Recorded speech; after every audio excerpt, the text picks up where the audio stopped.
नमस्कार, आप देख रहे हैं इंडिया टीवी 7 जनता की ताकत। नजर डालते हैं कुछ खास खबर पर। सूरत शहर में सोशल मीडिया पर एक वीडियो वायरल होने के बाद बड़ा विवाद खड़ा हो गया है। किड लोकल नामक एक संगठन ने डीजे बजाते हुए नगर निगम की BRTS बस के अंदर नृत्य और वीडियोग्राफी का प्रदर्शन किया। आपको बताते चलें, बाद में इस वीडियो को रील के रूप में अपलोड कर दिया गया, जिससे नगर निगम को तत्काल कार्रवाई करने पर मजबूर होना पड़ा। नगर पालिका के सिटी लिंक विभाग ने स्पष्ट किया है कि यह कार्य कानूनी नहीं है और इसके लिए कोई अनुमति नहीं दी गई है। इस मुद्दे पर अब संगठन के खिलाफ नोटिस जारी करने की प्रक्रिया शुरू कर दी गई है। संगठन ने डिपो के अंदर शूटिंग करने को कहा था, लेकिन बस में संगीत बजते समय शूटिंग हुई। 9 अगस्त को बस के अंदर डांस पार्टी चल रही थी। सूरत से bureau report. Clean, AC, on time shouldn't be a low status, right? Traffic and pollution don't need another car, they need a vibe shift. So we packed a bus with friends, homegrown artists, and the city as the backdrop, resulting mega hit, sold out rides, strangers singing, and reels everywhere. And the bonus? Everyone leaves knowing how to ride the BRTS tomorrow. Kids with a cause. Togetherness first, menace later.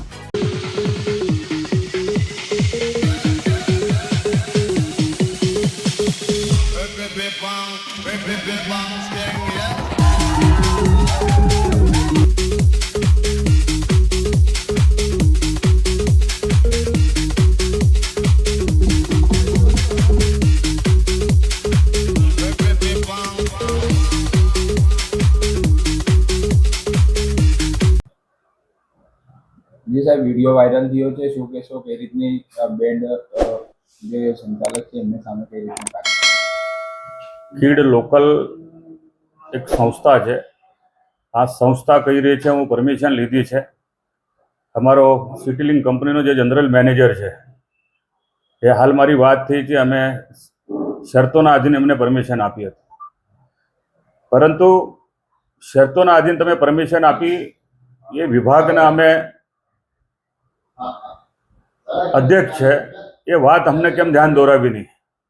તો હાલમાં જ એમને બરાબરના ખખડાવ્યા છે અને હું કમિશનરશ્રીને વિનંતી કરું છું, આવા જનરલ મેનેજર પ્રવીણ પ્રસાદ એવી ભૂલ આ કદાચ આપણે સ્વીકારાય નહીં. આ ડીજે પાર્ટી 18 કિલોમીટર સુધી જ્યારે ONGCથી મતલબ નેચર પાર્ક સુધી એ લોકોએ ચલાવી, આ SMCને જે નુકસાન થયું છે એમાં ડેપો મેનેજરનો બી કસૂર છે, જનરલ મેનેજરનો બી કસૂર છે. આ કસૂરદાર જે છે પહેલા આપણા ડિપાર્ટમેન્ટના, આને તાત્કાલિક નોટિસ આપીને આ લોકોને સસ્પેન્ડ કરવા જોઈએ. તેમજ જે કંઈ કસૂરદાર છે, અગર જે લોકલ સંસ્થા છે એમની ઉપર પણ ફોજદારી ગુનો દાખલ થયો છે. સુરત મહાનગરપાલિકાએ આજ દિન સુધી કોઈ પણ સંસ્થાને ઠરાવ કરીને હજુ સુધી બસ ફાળવવાની કોઈ નીતિ જ નથી. જે આપણી પાસે બસની અછત છે, બસેસ અછત હોવાના કારણે આપણે આ બસેસ આપણે જો રૂટ પર આપણે દોડાવવા માટે આપણે ખૂબ મહેનતથી આપણે દોડાઈ રહ્યા છે. બસેસ કેટલી આપણે પેસેન્જરોનો મતલબ ઘસારો છે. બસેસને તમામને આપણે GPS લાગેલા છે.